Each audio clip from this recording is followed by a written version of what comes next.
problem, no problem. That's who you are. You believe that, sister? You do. You're God's chosen people. And guess what? With that knowledge, we have to do something with it. Because our communities are broken. Right?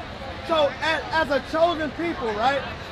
If you, as a chosen people, we have rules that were set for us to live a certain way. Because we've broken those rules, now we kill each other. Now we sell each other drugs. Now we prostitute our own women. Right? Now we can't even walk down the street and say what's up to each other without sizing each other up. This is what our neighborhoods look like. Right? We pass poison and drugs amongst each other because we don't know how to love one another. But this is how God said you gotta love one another. Give me Leviticus chapter 19 and verse 17. This is how God says we have to love one another. Right? There's specific ways that we have to treat each other. It's not just being cordial and being kind. Right? Because you can say hi to somebody and you can hate their guts. Right? But God says if you love somebody, you're going to take action. Watch this. Leviticus 19 verse 17. Thou shalt not hate thy brother in thine heart. God says we are not to hate each other in our heart. Your heart is not the vessel that pumps blood, according to the Bible. Your heart is your mind, right? Because that's where you would hate somebody at, right? In your mind. Oh, I can't stand that person. She get on my nerves. He get on my nerves. He's ugly. I want to kill him. I want to shoot her. I want to beat her upside the head with a bat. That's where those thoughts formulate. That makes sense? God says you are not to hate your brother in your heart, meaning your mind. How you doing, sister? What's your name? Lynette. How you doing, Lynette? Side? What's your name? Sister Jackie.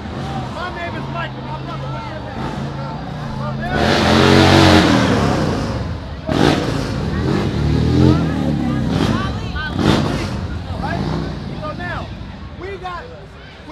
With this rule, how can we implement this in our community and change things? Because I'm pretty sure we heard this.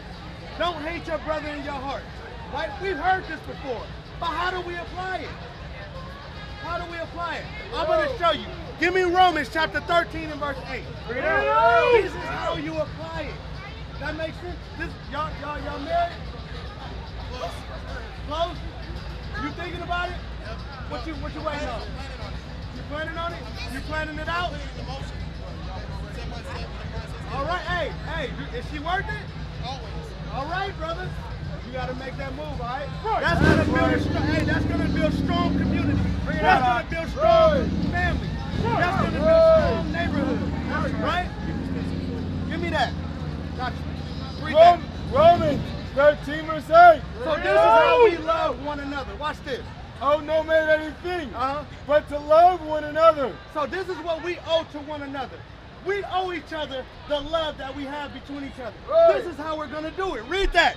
For he that loveth another has fulfilled the law. Have done what? Fulfilled the law. Because God gave us laws to keep amongst one another. So if you love one another, you're going to fulfill the law. He's going to list some out for us. Watch this. For this, thou shalt not commit adultery. Thou shalt not what? Commit adultery. Guess what? I know that this is your wife to be. I will never touch her. That makes sense? That's how I love you. That's how I love you. You got that? You see my wife? You'll never touch her. Why? You see what I'm saying? Thou shalt not commit adultery. Read. Thou shalt not kill. Thou shalt not what? Thou shalt not kill. Guess what? I'm not going to try to steal your food. You might not kill me. I'm not going to run up in your face. Because then we might want to kill each other.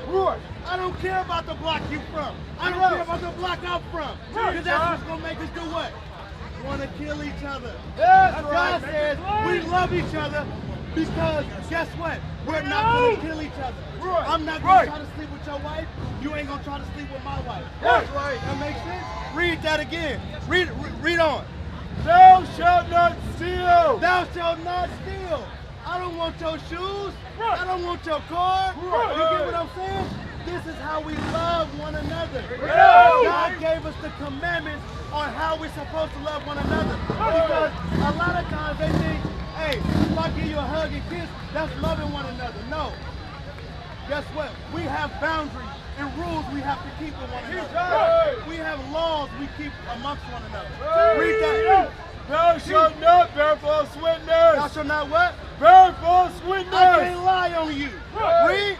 Thou shalt not covet. I can't want what you got, and you want what I got. Read. And if there be any other commandment, and all the rest of the commandments that's written all throughout the Bible, read. It is briefly comprehended in this saying. Guess what? All the other commandments apply to loving your brother as well. Let's go back to Leviticus 19. Bring it it up up! Here because it correlates. It correlates to what we're reading here in Romans, right? And I didn't finish it, but I'm going to go back and finish it so y'all can see the big picture. Watch this. Give me Leviticus 19:17. Leviticus 19:17. Thou shalt not hate thy brother in thine heart. God says we're not to hate one another in our heart. So if I don't hate you, right? If I see you doing wrong, what should I do? Huh? Correct it. That's right. Because I what? Because I love you. Watch what God says. Thou shalt anyways rebuke thy neighbor. That's what the word rebuke means. It means to correct your neighbor. If you see something going wrong with him, you have to tell him, hey, look, my brother, you need to get married. Bring it out. If that's going to be your wife, you need to make haste and make her your wife. You understand? Because if y'all got children? Y'all got children? It's your son? It's your stepson. Hey, if you gonna marry her, that's your son. That's your son. That's right. You understand? So this is your child. Guess what? If he's gonna look to you as a father, you gotta do right by her. That's right. So now, that's my correction. I'm showing you what? Love. Give me Hebrews chapter 13 and verse 4. Hebrews chapter 13 and verse 4. Shalom, Israel. This is Bishop Nathaniel. I want you to know that you can view all our Sabbath classes live on IUIC TV. That's right, I said on IUIC TV. Download the app today.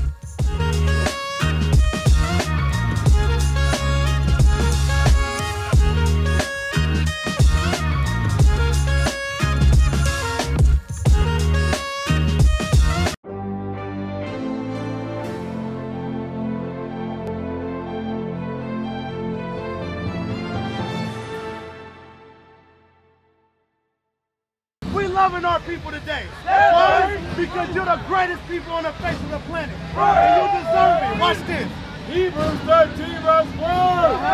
Marriage is honorable in all. What's honorable to God? Marriage is honorable in all. Marriage is honorable to God. Hey, don't feel like it's being pressured. No, that's all right. I just want to see you tell me exactly what I needed to hear. Like, you have no idea what I was just going through. And God's going to speak through you today. That's what you need. Hey, all praises be to the Lord. All praises be to the Lord.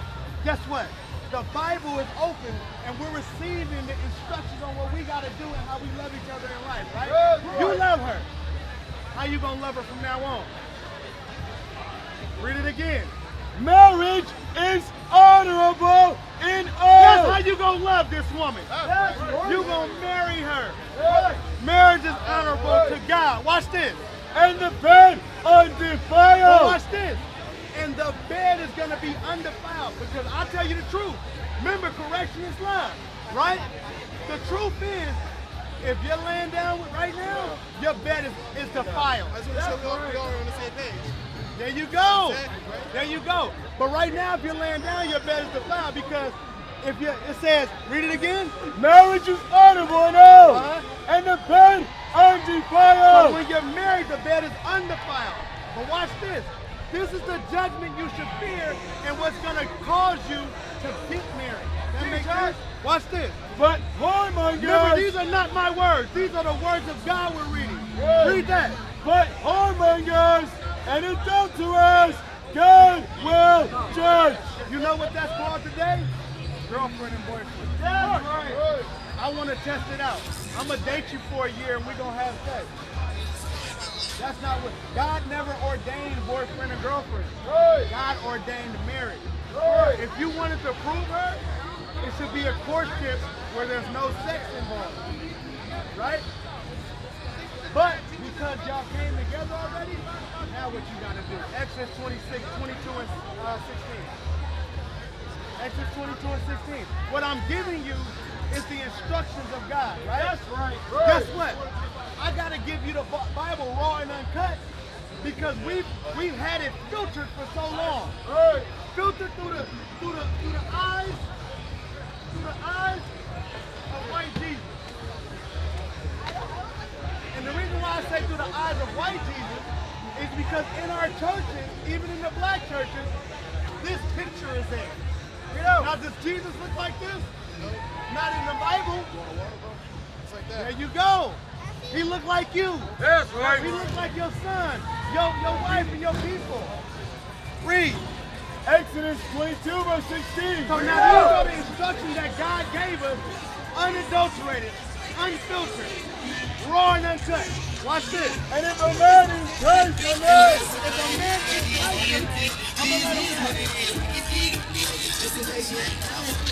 So it says, if a man entices a man, right? What does that mean? You saw her, you saw she was beautiful. I'm gonna go holler. I'm gonna go talk to her. If a man entices a man, that he's not betrothed, he's not promised to anybody else. and lie with her. And do what? Lie with What her. does that mean? Yeah, and lie with her. What does that mean? Have sex with her. If you talk to her, you see her, and then you end up having sex with her, what do you gotta do? He shall surely endow her to be his wife. God says, no boyfriend or girlfriend, you have to now make her your wife. That's right. Guess what? You already put your stamp on it. A woman is supposed to, it's meant for one man. It's only meant for one man. And if she's meant for you, you gotta claim it. That's man to man. That's man to man. Alright? Nope. How you doing, my sister? You believe that we just read? That's the word of God, right? What's your nationality? What about you? Tribe again. Oh, y'all know who that is. That's what I'm talking about. Hey, give him a hand. From the tribe of Gad. That's what I'm talking about. So guess what? Now that we know, right? You said African American, right? On this sign, if you can step back and just look at the top of the sign real quick. What does it say next to your name? Judah. Judah. You're from the tribe of Judah, my brother. We are the Israelites. The women are protected. We are the Israelites that the Bible speaks of. That's We are right. God's chosen people. And God held us to a higher standard than everybody else. That makes sense? And He chose us. Anything that you create, you say, look, I made that one over there, but I like this one the best. Does He have the right to do that if He created us? If God created us, does He have the right to say, I like this people over another? Did God create you? Did He create you? Bring it out. So He has the right to do that. Give me Deuteronomy chapter 7 and verse 6, and then I want to go into who you are. I want to go into that. Watch this. Deuteronomy 7 verse 6. Open your ears up. For thou art an holy people. God says we're a holy people. The word holy means set apart, separate, not like everything else. Right? Watch this. Unto the Lord thy It's just like this. You put your new shoes in the box. Your old shoes you throw up against the wall. That's right. Because the new shoes are separate. They better than the old shoes. That makes sense? Watch this. For thou art an holy people. God says we are a holy people, set apart. Read. Unto the Lord thy God. Uh-huh. The Lord thy God hath chosen thee. The Lord God chose this people. For what? To be a special people. To be a what? A special people. Uh-huh. Unto himself. Now guess what? I can say that with just my words, but you wouldn't probably believe it. Right. Now God said, do you believe it? Yeah. Now watch this. It's not done. It's not. It gets better. Watch this. I'm sorry. I didn't mean to. It gets better. Watch this. Above all people that upon the face of the earth. God says, not only are you special, but you're above all people that are upon the face of the earth. Wait a minute. Maybe it's just here in Oakland. Above all people that are upon the face of the earth. Just in Richmond. Above all people that are upon the face of the earth. Just in San Francisco. Above all people that are upon the face of the earth. God says that you are above all people that are upon the face of the earth. Guess what? Guess what? We say it a lot. Why? Because we say we better at basketball, we better at football, we better at academics. You see what I'm saying? We're stronger, we're fast. We say it in our mannerisms, right? But guess what? God said it first. God said it first. That's why it's in you to believe it. That makes sense? It's in you to believe it. So watch this. If God said that, he held us to a higher standard. Deuteronomy 10 and verse 12. So now that you know that, what is going to make you above all people? Because today, guess where we're at? We're at the bottom. The reason why it's like that is because they don't believe it. If you believe something, is belief an action word or is it just a saying? It's an action word, right? So if you believe that you're above all people that are upon the face of the earth, God got some actions that you can take that get you to the top. Watch this. Deuteronomy 10 verse 12. Watch this. Listen up. And now Israel, what doth the Lord thy God require of thee? Hey, God says, Israel, the tribe of Gad, the tribe of Judah, all the tribes of the nation of Israel, what does God require of you? What does he expect from you? What does he demand from you? Read. But to fear the Lord thy God. Guess what? He says, I require you to fear me. To fear me. What we just read in Hebrews, we got to fear that.